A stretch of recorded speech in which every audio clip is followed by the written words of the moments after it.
Should physicians hire a contract attorney?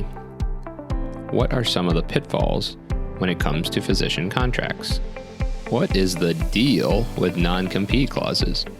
Learn the answers to these questions and many more on this episode of the Talk to Me Doc podcast. Welcome to the Talk to Me Doc podcast, where it's all about serving the early career physician.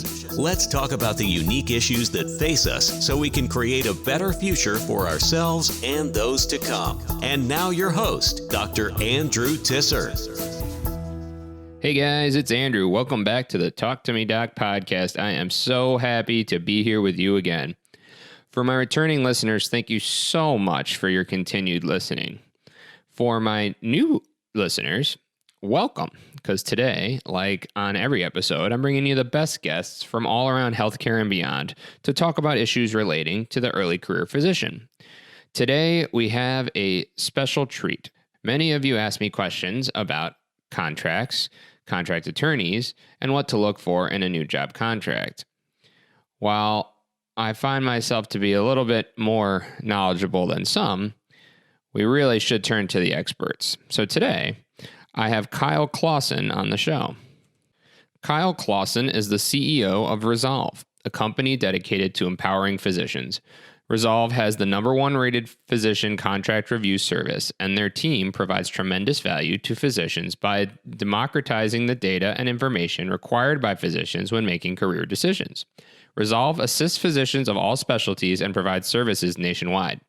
Kyle is a frequent presenter to residency programs on the topic of physician employment contracts, physician compensation, and negotiation tactics, and recently was asked to speak at the National Conference for the American Academy of Otolaryngology Head and Neck Surgery. Kyle is a member of the American Health Lawyer Association and multiple state bar associations. He received his LLM in taxation from Boston University, his JD from the University of Laverne College of Law, and a bachelor's in business administration from North Dakota State University. Well, without further ado, let's bring Kyle onto the show. Kyle Claussen, welcome to the Talk to Me Doc podcast. Thank you. Appreciate you having me on. Yes, thank you. Well, I already recorded a little intro for the listeners about you, but in your own words, if you could tell us who you are and what you do and your relationship to healthcare. Sure. Well, I'm Kyle Claussen, which I'm sure is in the intro. I'm the CEO of Resolve, which is a large nationwide physician consulting and technology company. We, assist the doctors with anything revolving around their contracts, meaning if they need assistance with knowing what fair market value is, if they need to understand kind of the protections from a language standpoint of what most contracts should and shouldn't have in them. That's one of the functions that we provide, as well as giving them options in the marketplace, making sure they understand what's available out there so they can make good decisions with their careers and with their contracts. Yeah, I think Resolve is a great company. I've referred some of my own clients your way, just because it's pretty, it goes from pretty basic to pretty comprehensive, depending on what people need or want. Correct. So Kyle, what is your background? What's your training? Yeah, so I'm an attorney by training, and so I've been practicing, in the realm of healthcare law and employment law for over a decade, and we focus, 100% on physician contract work and things like that. So we've worked with large employers, with small private practices, across the country, and I think it's a unique vantage point to be able to say this is what's common and what's not common, out there in the market, so you can feel confident when you're making those decisions. Yeah, agreed. There's a lot of things I think you can do yourself, and I recommend a lot of my clients getting to learn what's out there and learn as much about each subject that they can. But I think contracts in general, my blanket statement is everyone should have an attorney review their contract. That's one of those no stops for me. I'm sure you agree, but you're biased. So I'm certainly biased, and I would completely agree on the education side of it up front. I mean, it's actually more helpful for me when we're talking with the client that understands the components, that they understand tail coverage, they understand what non-competes are, because then you can have a better discussion on the actual terms and the actual language, what makes sense for that client versus somebody else. And we really make sure we're trying to customize and prioritize that. So I think as much education prior to coming into that meeting, that discussion is really helpful. Sure, just like anything else. But let's say you've got a resident doc, in their last year, and maybe they got a job offer, and they're excited. They got the big bucks, but and they want to come to you to make sure it's a reasonable offer and reasonable contract. What are some of the things that you really want to look out for? I know you mentioned non-competes. It's kind of a sore subject of mine, but what are some of the big things you're looking for in a contract that docs should be aware of? Yeah, I think the three areas that you have to be comfortable with and be able to live with. The first one would be what I call the job itself, or kind of the day in and day out things, which most often gets overlooked and which is most often not accurate or not reflective of what they've told you in the interview process. And that's things like where you're going to work, locations of service, what your schedule is going to look like, how many days of the week you're going to work, if it's shift work, if it's day shift or night shift, things like that. How is call going to be allocated? Staffing, meaning if they promise you certain staff or certain equipment, especially if you're the first one in or out of a practice, is that delineated well enough? That's kind of bucket one. And there's a lot in that bucket to talk about, but those are the things that I think you've got to be sure of. And I think that's the area where most relationships will break down first, because, if they told you call was supposed to be 1 and 4 and all of a sudden it's 1 and 2, well, then you become dissatisfied and you start to be looking for another job and things like that. And, that leads into, the termination section, which I think is probably the second most important part, how the contract can terminate. If there are incentives that they've given you, meaning signing bonuses, relocation allowances, student loan repayments, stuff like that. You need to understand what strings are attached to that, how long you've got to remain in the area, how it's forgiven, the formula for how it's forgiven. And then, malpractice insurance, tail coverage, that's another cost on termination that you need to be aware of, and who covers that cost. And then the third biggest thing probably in that bucket, which is non-monetary, is the non-compete, meaning if the entire thing, falls apart, where can you go to work after the fact? Because most of these contracts will have some type of restriction, whether it's mileage or counties that they're preventing you from working in for a certain amount of time, post-termination. And so that level of importance really differs from client to client. Some clients say, if this falls apart, I'm moving 10 states away, so don't worry about it. And some clients have 3 kids in school and all their families in town, and it's kind of priority number one. So you really have to pay attention to all those termination things. And then the third one is just compensation and benefits, making sure you know what the market is for your services, making sure you're being paid fairly, and that the structure, most importantly, is fair. So that way, if you're seeing, pick a number, the 70th percentile type volume, that you're also earning 70th percentile money. And a lot of those contracts are not structured that way from the get-go. So paying attention to that and knowing what's fair is probably the third biggest area. Yeah, I mean, obviously, I agree with everything. In regards to non-competes, I live in Buffalo, New York, so a 30-mile non-compete will eliminate the entirety of the city.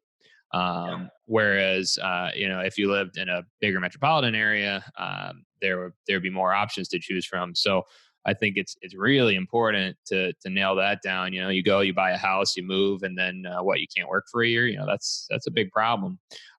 There's a lot floating around online in some of the doctors groups and things about the enforceability of non-competes. Is that a state/jurisdiction specific, or is there any kind of global comment you can make on that? Yeah, there's no federal legislation or overarching rule at this point. It is state specific. There are some states that have done away with them for physicians, meaning they're unenforceable if they're in the contract and you don't need to worry about that as much. And a lot of those states, the employers know that too, and they'll do a pretty good job of leaving them out. Most states, almost all the states, have what they call a reasonableness test. And so they're going to look at the time period that's listed. They're going to look at the geographic restriction, meaning the mileage of the counties. And they're going to look at the scope of practice of what they're preventing you from doing. And they're going to see if each of those factors is reasonable. And, the unfortunate part is to find out if they're reasonable. It means you've got to go to court and have a judge decide that. I mean, there's no attorney that can tell you, yes, this will or will not be upheld. So if you're getting that advice, I think it's, I don't think that statement can be made. And so what you want to do is try to minimize those things as much as possible up front, So that way you don't have to find out if it's enforceable. You can just live with the outcome that's in your contract and find something else. So the answer is whether they're enforceable, you probably won't find out. You probably won't know unless you want to invest, $50,000 in litigation to go through that process, which most people don't. Yeah, I think unless you live in one of those states, taking the advice of, oh, don't worry about it, it won't be enforceable anyway, is, I've heard that before, and I think that's really bad advice. Also because what you think is reasonable and what a judge may find to be reasonable can vastly differ. Correct. And the pockets, when we talk about, litigation, the pockets of your employer are usually much deeper than your own individually. And so they can live with a lawsuit much easier than you can. And so again, I would say whether or not it's enforceable doesn't really matter. What matters is, can you live with it, up front? Yep, absolutely. I also often caution my clients that, verbal agreements with the employer during the interview. Oh yeah, we'll have X ancillary staff, or the volumes are one patient an hour, or whatever they tell you. Quite frankly is all trash unless it's written down.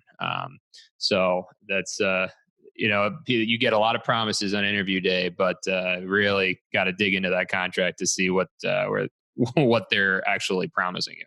Yeah. And legally there's a clause in almost every contract that's called the entire agreement, or the merger clause, which takes all the previous emails and letters of intent and verbal conversations that they've had, and it wipes them out from a legal standpoint.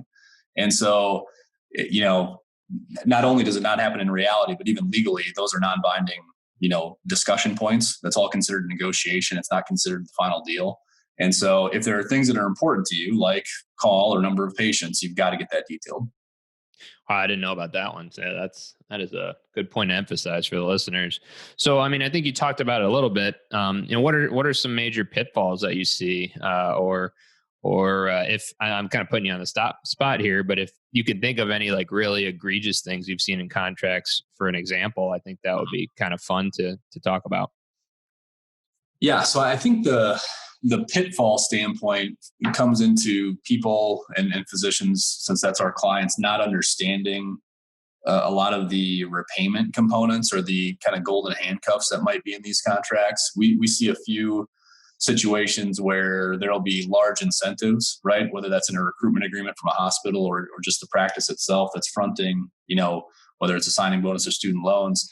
And they don't realize that even if the practice terminates them, or even if there's a COVID, type event where all of a sudden, there's furloughs and they're cutting back, that those items are still subject to repayment if they walk away. They just assume that, well, if it's not my fault, I don't have to pay it back. And that's almost never true from the initial version of the contract. Those are things that you'd have to change and work in and massage the language to get it where you want to. That same rule or that same concept would apply to the non-compete. I think most people think that if they get let go, the non-compete is void. And I think that's a really good argument. I think a judge might agree with it. But most contracts are drafted to say that it doesn't matter how it terminates. No matter what, you're prevented from working in this area. And one of the examples that I like to go back to was from a client that came to us a handful of years ago, 5 or 6 years ago now, that joined a private group and thought she was getting into this partnership track type discussion with them in an employment situation.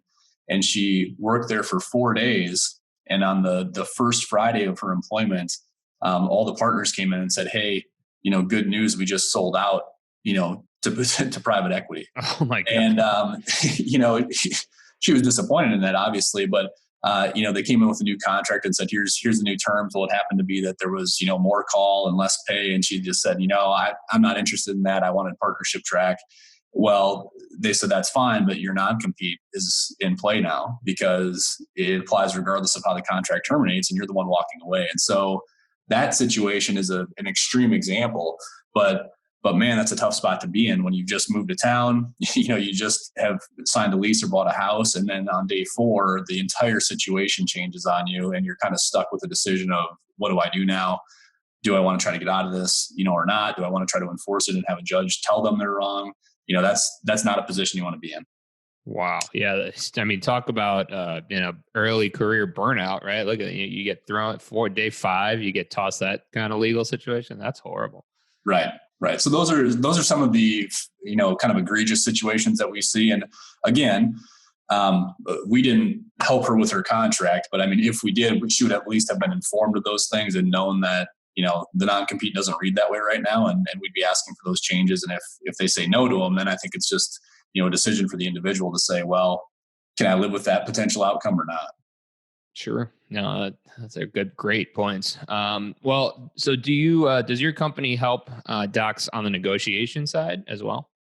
We do. Yeah. So with our service, we feel like having, flat fees and full access is important. So you're not worried about, hourly rates and things like that. And one of the things that we provide as part of that is the ability to have discussions with and negotiate with the employers. In some settings, clients would prefer to do that themselves because they want the relationship and they don't want to burn that, and they keep us in the background. Others will say, hey, I don't want to touch this at all. I'm not comfortable with negotiating. And so please go do that for me. And either of those things is an option. Yeah, that's great. I mean, I personally love negotiating. Sure. My wife makes fun of me for it, but I enjoy it. So I would never want an attorney to do it for me, but I know there's a lot of people that are like, I could never, I could never do this. But the important point I think to stress is that really everything is negotiable. Even I think doctors see dollars and cents and not that type of thing as well, we got to negotiate a higher salary or a higher bonus structure. But I like to tell, my friends and my clients that, you can negotiate things that are maybe not as important to your employer, but are very important to you, such as time, time off, protected time, and things of that nature. Yeah. And even some of the other, what I would say are softer things, the numbers obviously speak for themselves, but things like outside activities, with your podcast, for example, right? Mm-hmm. There's a lot of side gig action going on and people having social media platforms and things like that, where you want to be extremely certain that those things belong to you, that the revenue stays with you, that there's no prohibition on you doing that, or any claims by the employer that they own part of it. And so that's becoming, not that it always hasn't been important, but it used to be just moonlighting and locum work. And it's no longer just that. It's consulting, it's social media, all that stuff. So there are certainly things outside of compensation that you need to be paying attention to and being careful on.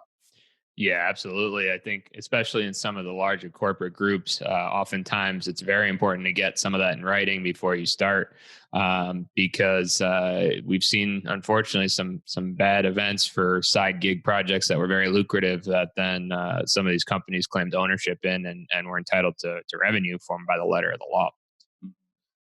Yeah, I agree. I see it a lot with academic positions. A lot of docs say, well, I'm taking an academic job. There's no room for negotiation, or these contracts are set. Do you find that? I mean, I know they're sometimes more challenging to deal with, but do you find that to be true? The comment that the contract is what it is and it's set is not even unique to academics. Most employers will take that position, that this is what the last person signed and it is what it is. We find that even academic institutions will negotiate and will change terms if there's a need for that individual. And so I think you always have to think about supply and demand and think about how many candidates they have, how many other offers you have individually and how hard you want to push on things. But I have not found any type of employer that's not willing to negotiate if you have leverage and if you're really willing to walk away on certain things. Now, occasionally they will take the position that for this situation, they're not going to change it. So that is a potential outcome, but that's a minority position. Most will make adjustments if they're reasonable and if they fall into kind of fair market value requests. Yeah, I agree. And I think docs as a whole are kind of scared to ask for things, but I like to tell people you'll never get anything you don't ask for. And what's the worst thing that can happen? Oftentimes, unless it's said in like a threatening way, even if the answer is no, there's no damage to the relationship there. Correct. And that's where I think having an understanding of what is normal and what the market is presenting at that point in time is so important. And that's a hard reference point for a lot of people to have. But, if you can understand and have data behind you that says, well, for my specialty, this is about 20% low, even if they say no to it, they shouldn't be offended by it to the point where, they would pull the offer or wreck the relationship, that type of thing. And so I think that's probably one of the bigger benefits of, having access to that information. Now, are you talking about like standardized salary numbers like MGMA data and things like that, or something else?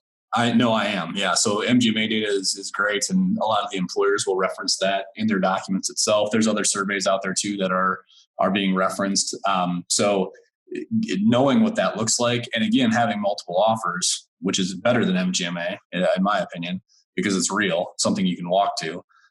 If you have those things, those are what you want to compare side by side. Yeah, that's fair.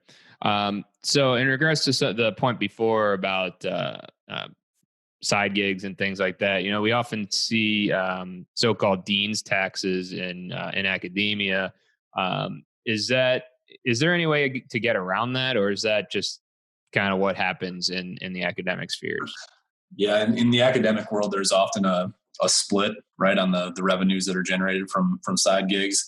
I think you can still try to carve those things out, especially if it's something you had started prior to working for that employer, and or if it's completely outside of their time and resources. I think there's still an argument to be made that those should be retained 100% by you, the individual. That being said, anytime you've got a larger employer with a policy in place, they do try to uniformly apply those so they're not discriminating. So I think that would be one of those items that might be a little more difficult to change. Yeah, that's fair.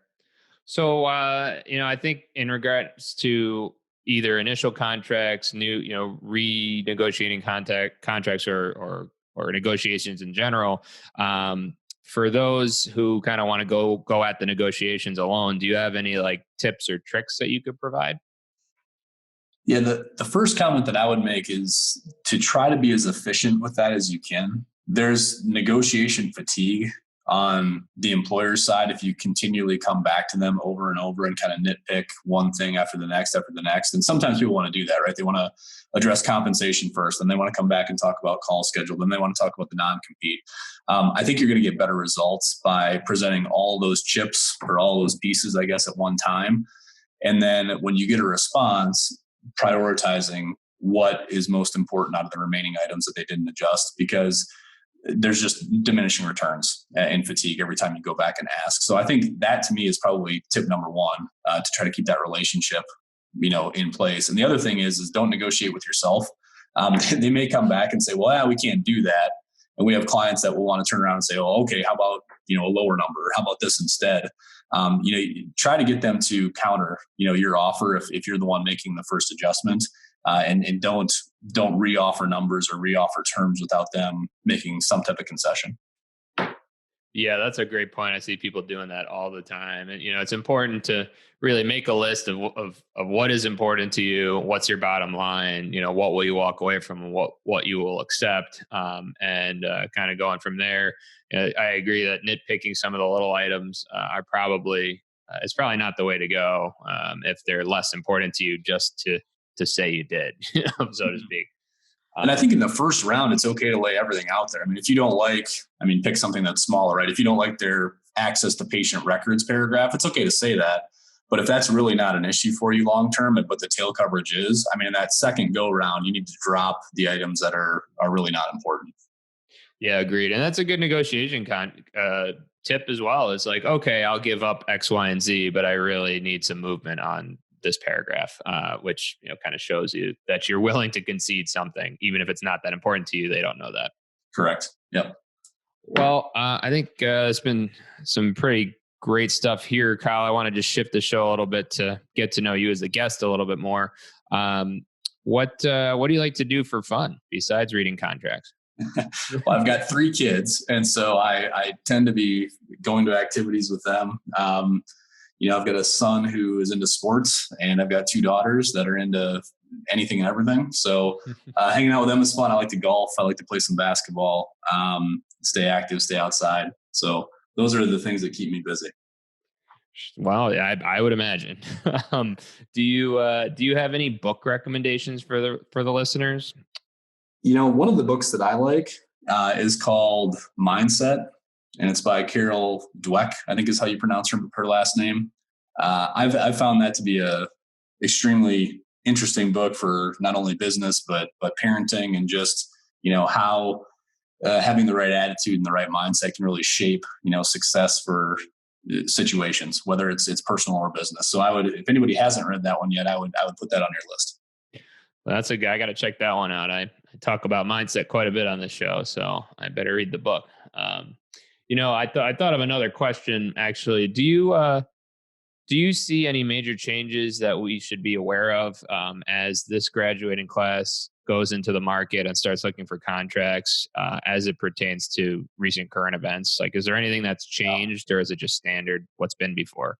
No, that's a great question. And there are changes, mostly revolving around termination. Yeah, a lot of the contracts before March did not have any type of force majeure clause, is what it's called, which means a contract can be terminated if there's some act of God, under the legal language, which would include things like hurricanes, natural disasters, pandemics would fall underneath that bucket.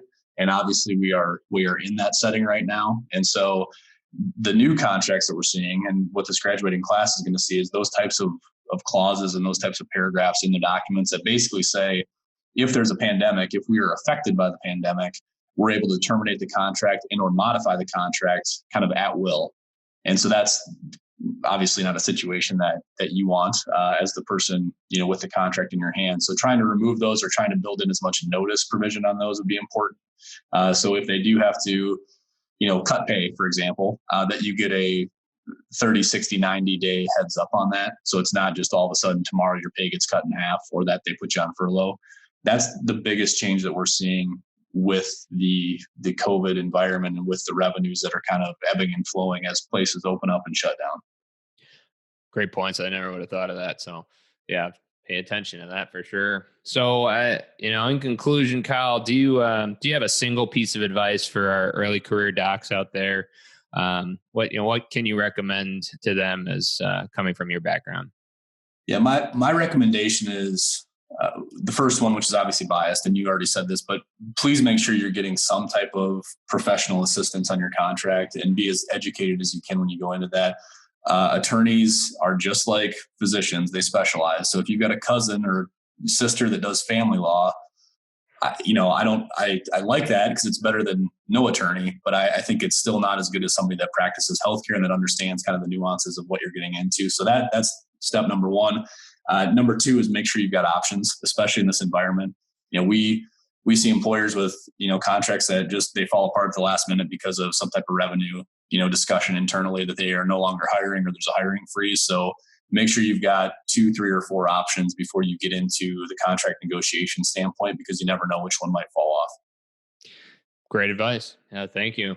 So if people want to learn more about Resolve or get in touch with you, where can they find you? All of the information is on our website, resolve.net. You can go check that out.